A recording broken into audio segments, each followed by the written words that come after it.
Hello guys, welcome to the Truth as It Is. Today we'll be speaking about the Chinese origin of Freemasonry. You may not know this, but the ancient Freemasonry and all these secret societies actually stem from an ancient yellow race global empire in this world. I will prove to you that it is very possible that it comes from ancient China. So here we have a Chinese philosopher called Confucius. He said, signs and symbols rule the world, not words nor laws. So this is very much the cosmology of the ancient yellow people, and it is that they utilize symbology and allegory to explain the world and the functioning of the cosmos. So here we got A.G. Mackey, who is an expert on Freemasonry, and he said that Freemasonry is a system of allegories and symbols in a manner peculiar to itself, and it is not a Christian organization, not a Christian doctrine. Thomas Paine said that officially it is known that Freemasonry comes from the ancient Egyptians, Babylonians, and Chaldeans, and then it was passed to Zoroaster, Pythagoras, and all of that. And one very important point about Freemasonry is the worship of the sun as the great visible agent of a great invisible first cause. So here we can see how the sun is a very important point of worship for the Freemasons, and we will be seeing how it relates to the ancient Chinese people. And here we got even more information from Thomas Paine, who was himself a Rosicrucian. And you know, here he says that the chronology of the Chinese and the Egyptians goes back many years before the Bible, because this race was here even before them. And the religion of the Jews, he said, is the same religion as the ancient Egyptians, and were styled priests of Heliopolis, that is, the city of the sun. Were the same order of men, have their name from the Teutonic or ancient German language. The word Druid signifies a wise man, and in Persia they were called Magi. The Egyptians in the earlier ages constituted a great number of lodges, but with assiduous care kept the secrets of Freemasonry from all strangers. The secrets have been imperfectly handed down to us by oral tradition only, and ought to be kept undiscovered to the laborious craftsmen and apprentices. So here you know how ancient Egyptians were officially the first Freemasons, and Heliopolis means city of the sun. So you see here a constant reference to the sun, to the worship of the sun. And here, this is what I told you before. So Freemasonry uses the same systems of Druidism, just as explained by Thomas Paine. They have the same recommendation process, the same, they are blindfolded and tied in their first ritual. They take an oath and use a sharp object. They go from darkness to light, according to themselves. And they say, so be it, at the end of their prayers. So this is what we can conclude from Freemasonry. and it is that it is mainly the worship of the sun and other natural elements, their operations and transfusions to represent universal metaphysical laws. And it is said officially that it started primarily in Egypt and then spread west to Europe and north to other countries. And it is an esoteric and moral system based on symbolism and allegories. And they study astrology, the zodiac, alchemy, metaphysics, and all that. That is the official theory about Freemasonry. But let me show you a theory which is even more esoteric and unknown to the people, and it is that Freemasonry actually comes from an ancient Chinese or Anunnaki global empire.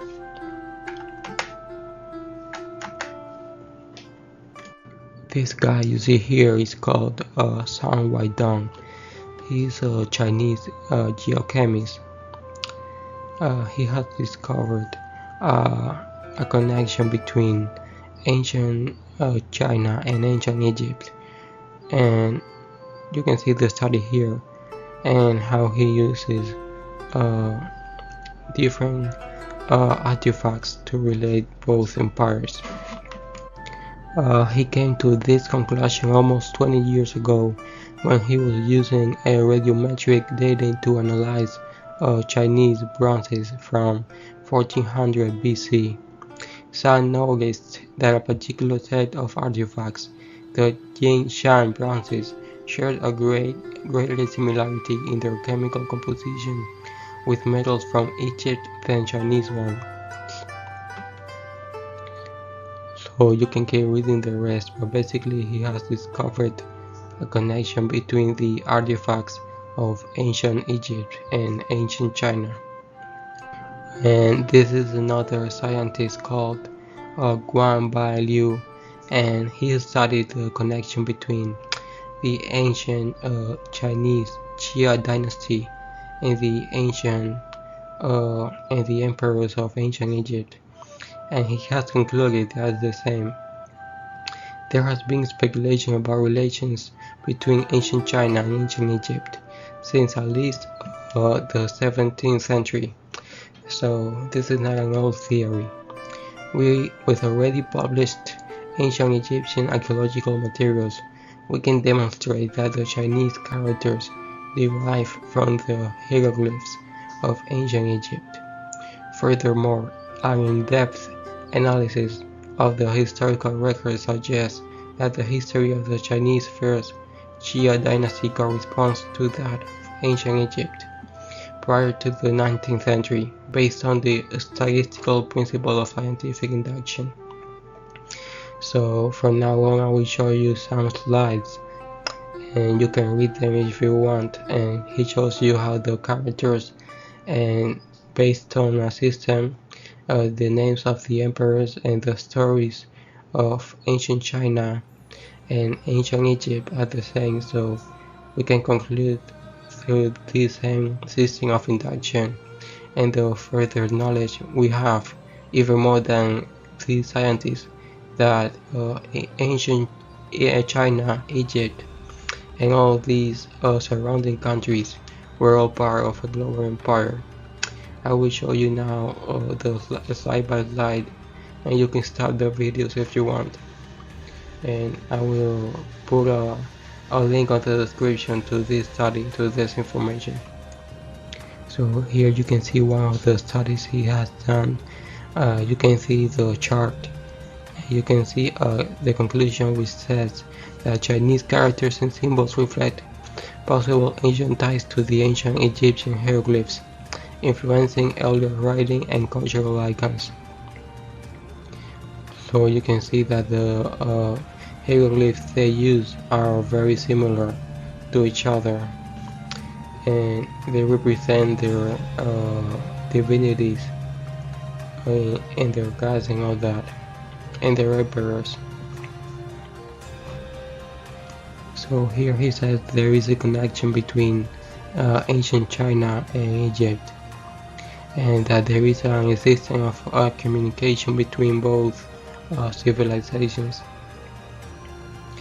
And after comparing recorded ancient Chinese names in the king list of Xia dynasty with the ancient Egyptian king list obtained through archaeology to decipher the real history of the Xia dynasty, it can be demonstrated that the history of the Xia dynasty recorded in the Chinese ancient books is essentially the same as ancient Egyptian history.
So this part is really interesting because here we can see that Akhenaten is said to have created or started monotheism in Egypt, and it may be the origin of monotheism along with what Abraham did,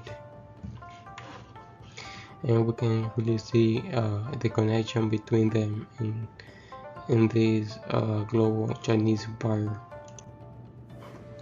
So here we have various Egyptian pharaohs, and as you can see they have double eyelids, and they have these Chinese features. It's true that they also have African features, but that is because they are a mix of African and yellow ancestry, and they were the kings of ancient Egypt. Here there is more and more information than you can look up, and even the names of the capitals are the same. This is even more. And here you can see that it is completely sure that based on induction, the Xia dynasty was indeed ancient Egypt prior to the 19th dynasty. Now we will start to study the allegories and symbolism. Here you can see the two Chinese gods, Nuwa and Fuji, who are a man and a woman, and who are half lizards. They represent duality, and in their hands they got a compass and a ruler. These are the same kind of measuring tools that Freemasons use, and they supposedly use it to study the universe and study the cosmos and morality and all of that. And you can see also the sun below and above them, and these are clearly symbols of Freemasonry. Also, the Masonic motto Ordo ad Chaos, which means order through chaos in Latin. This also comes from ancient China, which means Luan Zong You Zhu. That means within chaos there is order. And so many aphorisms like this you can find these societies actually come from China. The ankh and the cross is a very famous symbol for priests and for religions, not only Christianity but also in China, in Egypt, and all over the world, even in Sumeria. You have to understand that the cross is also a symbol for the sun, because the rays of the sun, if you see the reflection of the sun in the sun rays, they create the form of a cross. And Wu is a ancient Chinese cross, and it means priest or sorcerer. So you can see clearly that the cross is the symbol of the ancient Chinese priest, and you can see that symbol all over the world. Here you can see the Egyptians. This is an old book called Egyptian Civilization, is Sumerian Origin and Chronology by E.A. Waddell. And here you can see reflected that ancient Egypt, Sumeria, and all these surrounding civilizations were part of a great Chinese Anunnaki empire, and they were basically the same culture, just a few differences. Even here we have even more information. Egypt was a colony of Atlantis, which is called Atalantida, which means the great land that was forgotten, and it was part of a global Chinese empire, as well as Sumeria and Greece, which are also said to be Atlantis colonies. This is all information by Stuart Swallow, and they transmitted their knowledge into these civilizations, and they have stayed till this current time. The Anunnaki god Enlil said that he will rule the world through secret societies and money. This phrase in Latin, per me reges regnam, through me kings rule. You see reptilian images and depictions all over the earth, and in civilizations like the Egyptians and the Sumerians. And you can see the blazing sun rays. They are said to represent the Draco star system, and here we can see that these ancient Anunnaki Chinese people have a relation with the Dracos or the reptilian beings that they have worshipped from their beginning in their planet. Here we have even more information. We know that Enki or Enlil are Adonai, Lucifer. These are the gods worshipped by the Illuminati and all these secret societies, and that it comes from Sirius. We will see how that comes about later. And here also you can see that they fought against Bohr machine, because there is an alien race that are Boers or cybers, and they are a threat to the universe.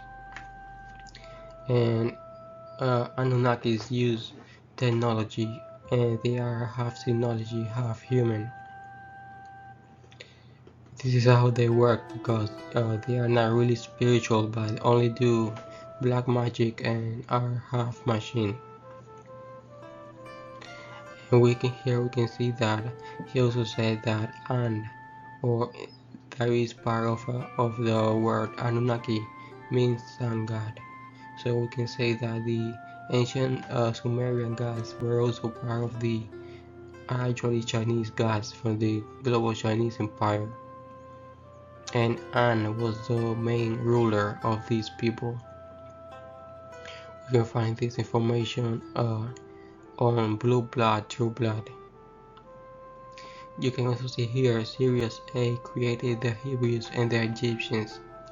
So Sirius B, Sirius A, all these Syrian civilizations are related to the Hebrews, the Egyptians, which as we said before are just a Chinese colony. The DNA also descended from Enki in Egypt. Enki is the god they worship, that is Lucifer. And Moses was the name of Akhenaten. That's what we said before. Akhenaten created monotheism, so Akhenaten is actually Moses, and he brought monotheism to the Jewish people and into Hebrew people. And Enlil took over Egypt, and you can see all this information relates. Also, John Todd has said that the god Ra, that is the ancient Chinese civilization sun god, is actually Lucifer, which is Enki, the Sumerian god Enki. Here you can see even more information on that little part. I cannot read it from here, but you can already see. That information says Lucifer is Enki too. So Ra is Anu or Enki, sun god, and Lucifer. So the Sumerian gods are actually a depiction of ancient yellow race gods, because the influence is not only racial but cultural. So this empire is an ideology more than a race. The Anunnaki may not seem yellow race for you, but there are many ways in which race and culture can vary and can intertwine. So not all is said on a certain way, it all can vary, and that's how the universe works. So the ancient Chinese people called themselves the sons and daughters of the sun, as do contemporary royalty. You know, many kings say, I'm the son of the sun god. And this is the true meaning of Anunnaki. Anunnaki means sons and daughters of the sun, which also sounds like sons and daughters of Zion, which is the same. Here we can see a really important connection between Sirius constellation and Freemasonry, because it is said that it represents the blazing star. It represents God the Son and God's omnipresence. Albert Pike has also said that it represents the star Sirius, the dog star, and that it was the forerunner of the Nile's annual flooding, which signaled the beginning of a new Egyptian year. And here you can see even more information.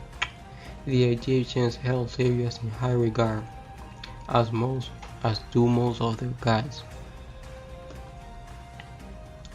And here you can see that it is also related to the god Thoth Hermes. This is a very ancient god.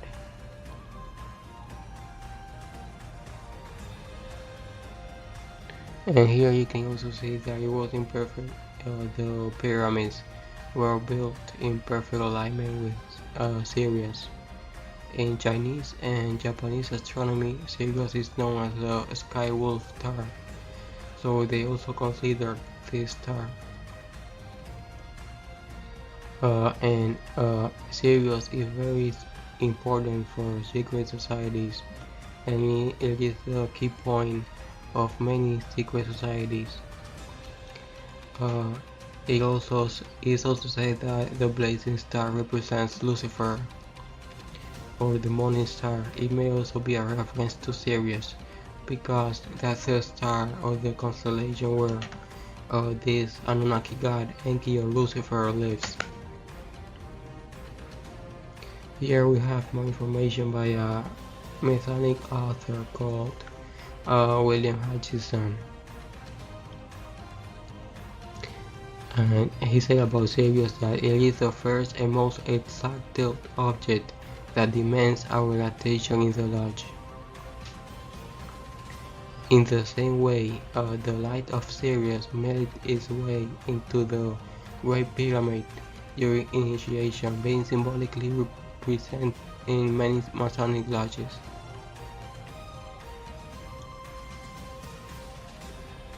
And they also said the great ancient astronomers saw all great symbols of Freemasonry in the star.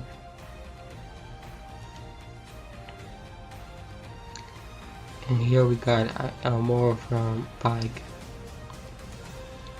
And there is a great connection between the Egyptian god Horus and the star Sirius. In Masonic symbolism, the eye of Horus is often depicted surrounded by a dazzling light of Sirius. And it's not only Horus but also Ra and all other gods, because all these gods come from Sirius or are initiated in their worship by these Sirius beings. So it is clear that the Sirius is equal to the Chinese race home planet. And many contactees and many people who know a lot about ufology say that Enki is Lucifer and that he comes from Sirius B. You can look up this information online if you have time. And we also know by some more information that we got that actually Enki is more yellowish or Chinese looking than he's white or black. He's not black or white, he's Chinese. And there is a very important point that people are missing.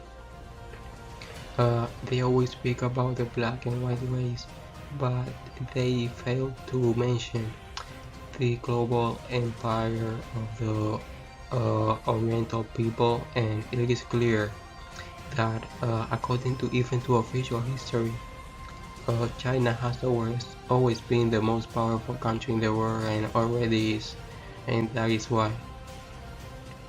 So many people say in mediumship and Constantine said there are three main humanoid races: the Syrians, which is the yellow race, the Lyrians, the white, and the vegans. There are also some kind of black race. So here we can say if the Lyrians are white, and that is 100% sure, and the vegans are some other race, and we have all information points to the fact that the Syrian race is the yellow race. And that is also why the flags of China, Japan, and many other countries, even in the past many flags we don't know about, got solar symbology. They have a rising star, and this same symbology was used by all these civilizations. And religion means Ra-legion. It means to link with Ra, the god they worship. And lastly, they also say that Freemasonry is basically like the Jewish Kabbalah. Well, let me tell you that the Jewish Kabbalah actually comes from Egypt. It was started by Spanish Jewish guys, basically, and the Spanish Jews come from Egypt too. He heard this information. The Israelites began to create likenesses of the idols they have seen in Egypt and to worship them. After Moses died, they started worshiping these gods, and some of them adopted Egyptian paganism. The doctrine that was introduced into Judaism from ancient Egypt was the Kabbalah, like the system of the Egyptian priests. The Kabbalah was an esoteric system, and its basis was the practice of magic. And also, Murat Özkan, a Turkish Freemason, has also said that the Kabbalah was composed many years before the Torah came into existence, and it has theories about the formation of the universe. And lastly, the Kabbalah is far removed from Jewish religion and much more closely related to the ancient mystery religions of the East. And because of this, of the ancient culture of Egypt, China, and their global empire. I hope you have found this information helpful. Thank you very much for watching. I will leave the links about all this information in the description, and I will create a post so you can see the information or read it if you want, if you prefer that. Thank you very much.